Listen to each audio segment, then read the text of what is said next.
اس کے در پہ سکون ملتا ہے، اس کی عبادت سے نور ملتا ہے۔ جو جھک گیا اللہ کے سجدے میں، اسے کچھ نہ کچھ ضرور ملتا ہے۔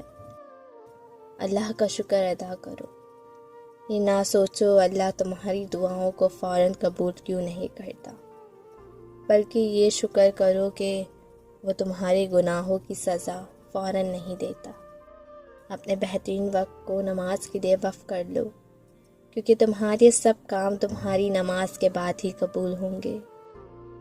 اور یہی کرم کافی ہوا اللہ کا کہ اس نے مجھے حضرت محمد مصطفیٰ صلی اللہ علیہ وآلہ وسلم کا امتی بنایا۔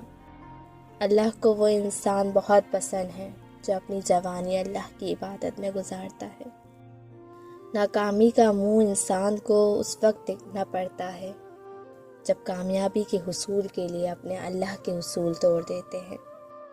نبی کریم صلی اللہ علیہ وآلہ وسلم نے ارشاد فرمایا، دو نعمتیں ایسی ہیں جن کے بارے میں بہت سے لوگ لاپرواہی برتتے ہیں، ایک صحت، دوسری فراغت۔ حضرت محمد مصطفیٰ صلی اللہ علیہ وآلہ وسلم نے ارشاد فرمایا، بخار کو برا نہ کہو، کیونکہ یہ انسان کے گناہوں کو اس طرح دور کرتا ہے جس طرح بھٹی لوہے کے زنگ کو دور کر دیتی ہے۔ بھول جاؤ کہ تم کون ہو، بس یہ یاد رکھو کہ تمہارا رب کون ہے۔ سبحان اللہ۔